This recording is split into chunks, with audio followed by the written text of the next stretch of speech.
Thank you for staying with us. The Nigerian Labour Congress and the Trade Union Congress have said that they are declaring an indefinite strike starting Monday, the 3rd of June, after failing to agree a new minimum wage with the government. They had said on May the 1st that they would down tools if a new minimum wage was not agreed by the end of the month. So, the unions in a statement said, quote, "Government refused to move forward. Not even a kobo was added to the 60,000 naira that they proposed on Tuesday. So, we rightly rejected." End of quote. So, no minimum wage has been agreed. Government stood at 60,000 naira. That is 100% of the former minimum wage. And Labour was saying, no can do. Most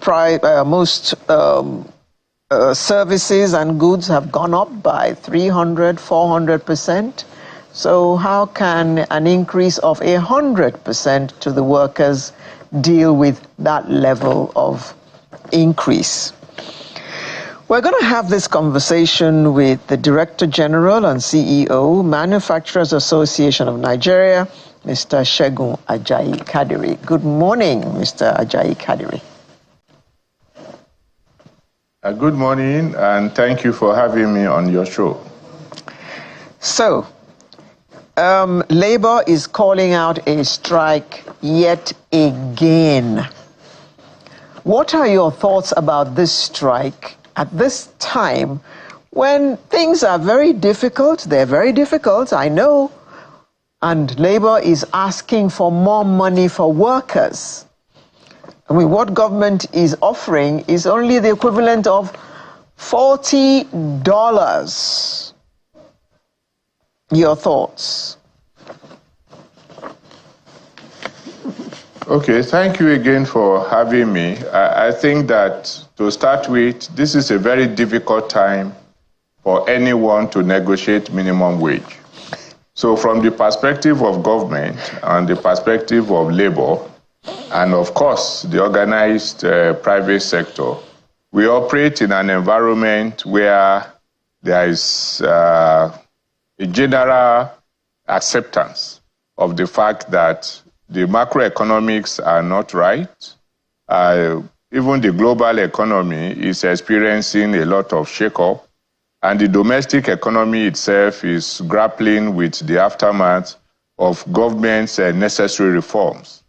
So naturally, and even from the beginning of the negotiation of the minimum wage, it's evident to the tripartite, that is the government, the labor, and the organized private sector, that we are going to operate in a rather difficult terrain.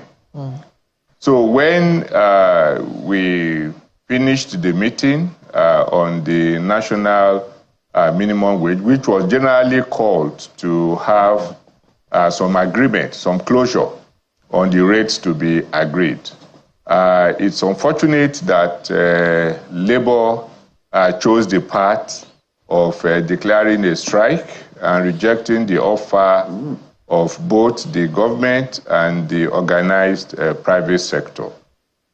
I believe that for us in the private sector, this is a very, very difficult time. And already we are grappling with the inadequacy in the macroeconomic environment, rising costs, infrastructure, insecurity, and so on and so forth. But to now compound it with an industrial action is actually debilitating to the productive sector, particularly the manufacturing sector. So what we are seeing is a situation where if we are not able to produce, even with all the challenges that we have, is going to have a ripple effect, not only on our production process, but on labor itself. I mean, because if we down tools and we are unable to produce, it is doubtful if we'll be able to pay even the offer that the private sector has made and the government itself. Okay. So I think that what needed to be done is for us to have a conversation that allows us to continue with the process until we are able to reach some form of agreement. But as to what the effect will be on the private sector, of course, it's going to disrupt the process and leave us in a situation where it will be worse than where we started from. Mr. Ajayi Kadri, how much is organized private sector offering? Incidentally, the organized private sector and government have offered 60,000 as the minimum wage. Okay. And I think it is very important for us to understand that what we are talking about is the minimum wage. That is what some people have called the walk-in wage. Yeah. That means it is the amount you will pay the least worker in the country. As somebody who is expected to be a fresher, somebody who is expected to be earning his first wage in paid employment, for instance, and somebody who is aspiring to grow in the ladder. And it is minimum wage we are negotiating, not actually a living wage. Well, interesting, Mr. Kadri Ajayi. Mr. Ajayi Kadri. Before that, I'd like you to do us one favor. Take us to the room. What's the mood in the room when these conversations are going on? Nigerians would be wondering, look, you guys just sit around the table, you decide this. We don't even know what is happening. Unfortunately, of course, we can't have a, what do we call it now, live telecast of the negotiations. But give us an idea of what the mood in the room is like. It's been a long time since the federal government and the organized private sector were on the same side.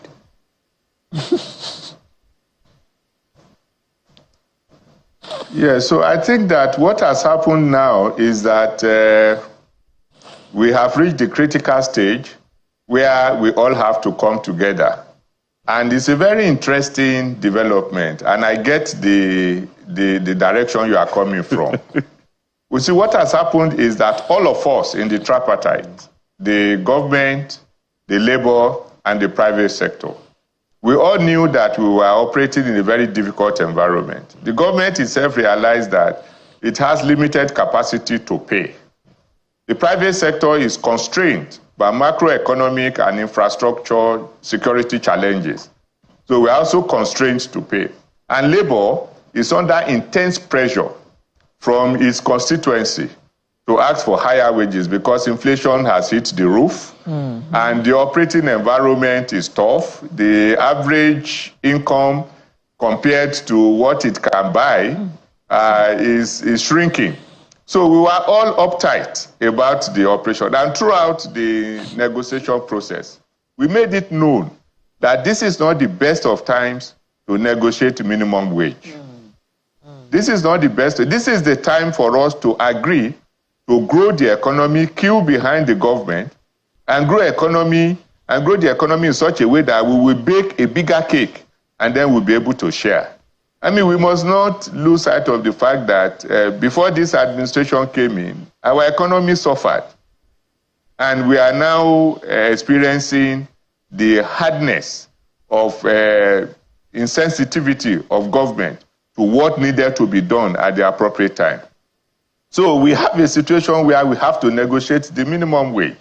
Unfortunately for us, we didn't have an understanding before we commenced the assignment. And I must say this, we didn't have an understanding that we are leaders.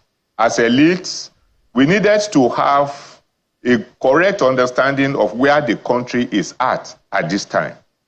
Whether it is possible for us to retain the workforce that we have and then be able to pay the kind of minimum wage that is being demanded by labor. I mean, for government, I'm aware that they have constraints in terms of how the economy is moving, what monies are available, and all that is needed to be done to improve infrastructure and so on and so forth. At the level of the private sector, I must tell you, we have offered 100% increase from the last minimum wage. There is no company in Nigeria, no manufacturing industry in Nigeria that has achieved 100% increase in terms of its profitability, either before or after tax, either in terms of turnover as well. So we have challenges. And of course, you must also speak of the labor, that they also have challenges. I mean, all of us go to the same market and we understand what it is. So it's for us to remain on the table where we are able to agree on what needed to be done and even space out the expectations that labor has. Because we are all employers, and this is one country that we have. We cannot afford to cripple the economy when all we needed to do was continue to build it. I think President Tinubu was very clear when he emerged as president that these are not going to be easy times. And I think we needed to tighten our belt to be able to deliver on an economy that we know has been seriously battered. Of course, government also on its own side has to demonstrate leadership and sensitivity and presence of mind, as well as sense of occasion of the period that we are in. And then so government expenditure, government choices of what needed to be done, how much needed to be spent, the cost of governance itself, all of it has to come to the table. Because I think what Labour is actually worried about is that they appear to be the ones that are on the brunt of it. But we needed to be able to engage, working out on the process and declaring strikes. I do not think that that is what is going to solve this problem now. Because now in the private sector, we are already suffering low capacity utilization, extremely low purchases because our warehouses are full. We have about 217 billion of unplanned inventory that we are not able to sell. And recently we've had an unconscionable increase in tariff of electricity that is not possible for us to live with and be able to produce and make profit.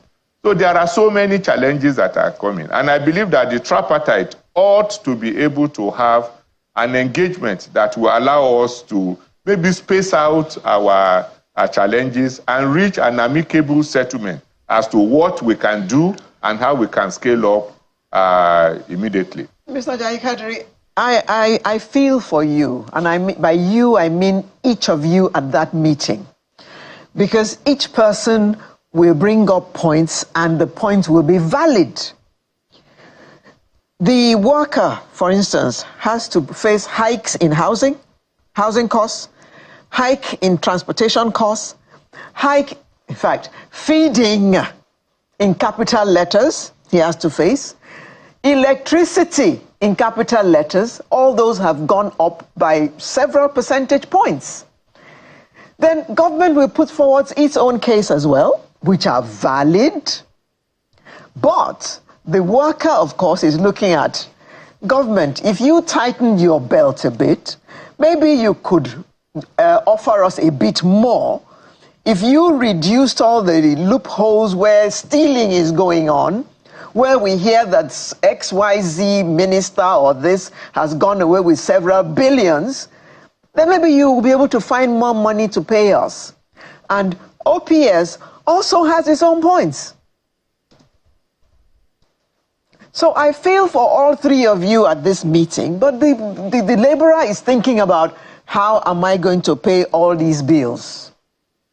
I used to pay 400 naira to get to work and get back home. Now I'm paying 2,000. Where should I get the money from? If this minimum wage stays as low as you all want it to be at 60,000 naira, you are going to face losses. I'm sure you have thought about all that. Because your goods are going to be carted away and things are going to be happening in your manufacturing places. Mr. Jai-Kadri? Yes, it's an extremely difficult situation that we have. And like I said before, this is not the best time to negotiate minimum wage at all. It is not. And I can assure you that all the problems that the labor has listed and all those things you have explained, they more or less appear the same way with us in the organized private sector. The exchange rate has completely gone out of the proportion that we felt it should. We also have the devaluation of the naira. We have the removal of fuel subsidy. We have a situation where the price of electricity has gone up.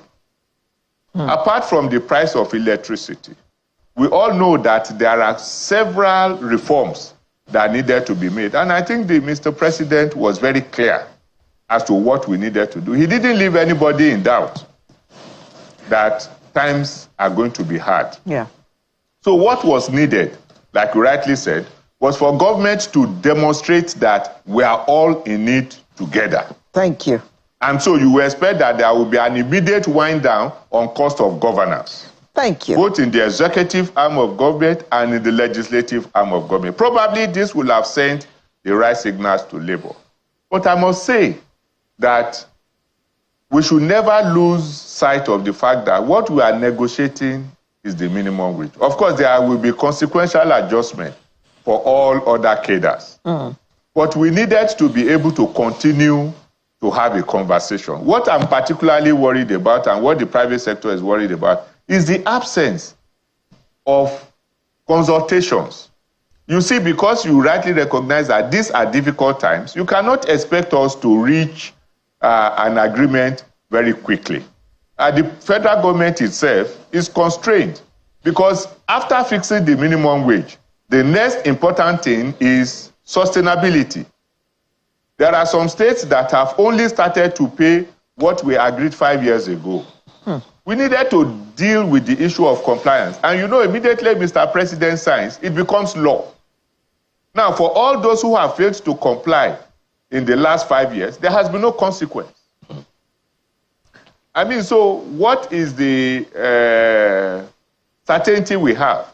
That if we go ahead to fix a much higher rate, we'll be able to get compliance, particularly from the states. Well, Mr. Ajayi Kadri, the answer to that... I believe that... Just a second, if you can hear me. Conversations. Yeah, my apologies. There are those who would say, in fact, of course, it's a question we've put out to some authorities, such as yourself before, and I think legislators. One of the issues there is that, look, we can't even bring up the idea that some state governors can't pay the minimum wage because they now get more money than they ever did before now, especially with the fuel subsidy removal. We also understand that the subsidy at the time was costing the Federal Republic of Nigeria about $10 billion every year. But now that has been saved quite significantly, and which means that, you know, states now have money from, a little more money from FAC.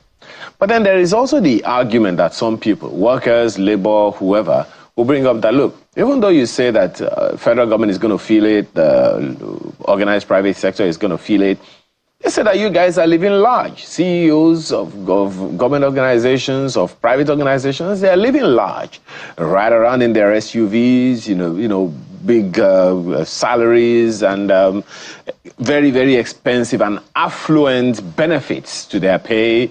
Some look at the convoy of the president, for instance, look at the convoy of the president of the Senate, convoy of the governors, thank you, Alero, and they say, you guys are living large, so we want to live a tiny little bit large as well. So what do you say to them in response? How can you convince Labour that there isn't money when all of you are driving around in big SUVs? Well, honestly, that is a big concern, even to us in the private sector. We have always indicated that, look, we operate in a tough environment, the macroeconomics not right, government revenue is shrinking, and government avenues to even increase its revenue is also dwindling. So there has to be a demonstration on the part of government that we are in it together. I think Labour has raised that severally, and they have actually been assured that it's going to be part of the report that the National Minimum Wage Committee was going to pass on to Mr. President, so that Mr. President is able to encourage other tiers of government and other arms of government to be able to respect the situation that we have found ourselves in. Don't forget that we are only a federal government committee, and that there is a separation of powers, and there are also different tiers of government, where each tier has some relative autonomy. But as a committee of the federal government, we had indicated in our various subcommittees that we needed to call on government to ensure that the environment in which we operate is reflected on the cost of governance, and that if you are asking us to tighten your belt, you should tighten your own belt as well.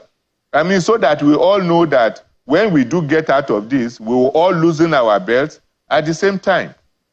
A laborer is deserving of his wage. There's no doubt about that. And at the committee, I mean, if labor will agree, I mean, to say what actually happened, every time that we met, we always knew the situation that we were in. We knew that these are difficult times.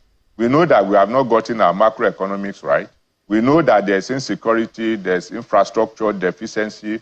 We know that costs are rising. The inflation is rising, and that businesses are suffering. So part of the recommendations we are going to make to the president is to ensure that we operate in a lower cost environment. Because for us in the manufacturing sector, for instance, we are competing with products that come from low cost environments. And if we continue to escalate our costs, even in our own market, they will beat us. Not to talk of the need for us to be able to export our products.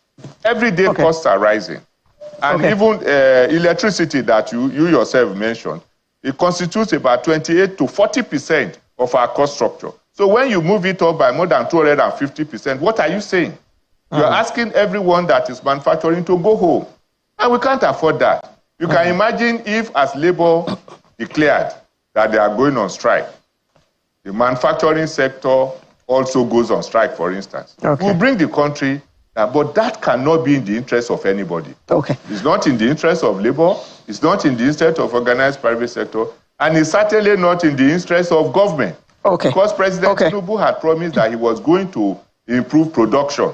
And that is what we should hold him up to and give the necessary support that is needed. Has there been any overture from any side to make sure that this action doesn't start on Monday? It doesn't that Labour does not go ahead with it? Yeah, so we are trying to reach out in our various ways, mostly informal, because I'm not aware that there's going to be any meeting of the National Minimum Wage Committee. But I must say that there is need for us between today and tomorrow for us to avert this strike. I can assure you that the economy cannot afford any strike at this time. We need to be able to put our acts together. We need to be able to engage as leaders and as elites in Nigeria so that we do not disappoint the teeming population of Nigerians that are looking for us to demonstrate leadership at this tough time. These are tough times for everybody, for government, for labor, and for the private sector. What we need to do is to continuously engage and see how we can narrow the differences that we have. We cannot afford a national strike at this time. And I think the message should be very clear. This administration has only spent 1 year. We needed to be able to understand what is going to happen in the next 3 years so that we are all able to queue behind government and have a national agenda that will promote productivity and ensure that the teeming Nigerians that are looking forward to good governance are able to experience the dividends of democracy, as they say. So I think we need to return to the table, and between now and Monday, to be able to strike an agreement that averts it, right, and assures labor that we are all on the same page. I think government needs to do more, and in conjunction with the other legs of the tripartite, to achieve that before Monday.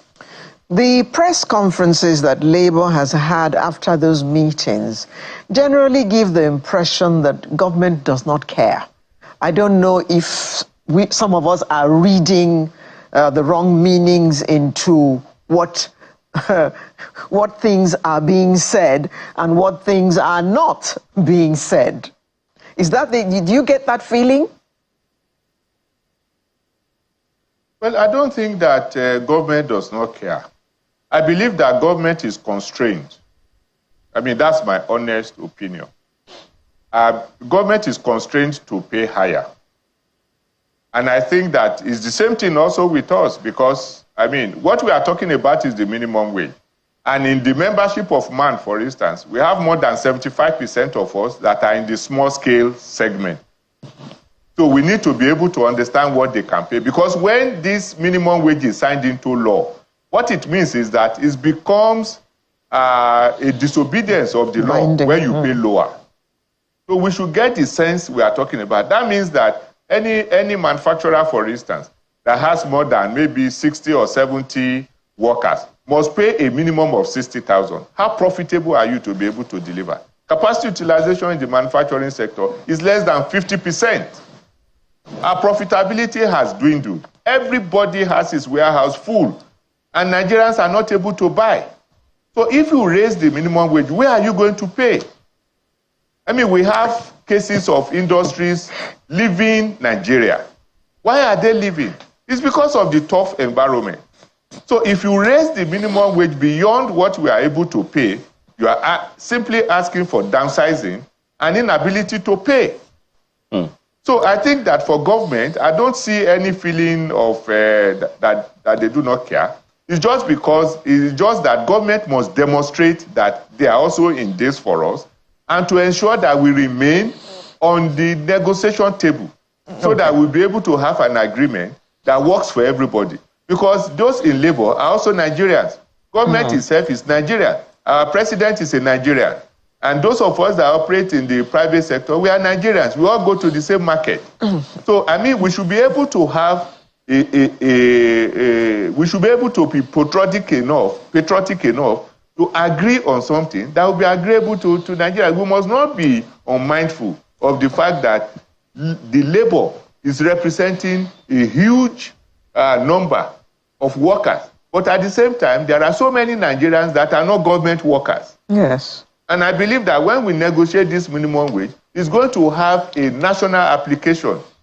So we should be mindful of the capacity of those that are even outside of government and outside the purview of the organized private sector to comply with the law. Okay. So I think that's the kind of conversation we should have so that we'll be able to reach an amicable agreement. It is not good for any arm of the tripartite to assume that the other one does not care. Otherwise, why are we in the same boat? And why did Mr. President set us up?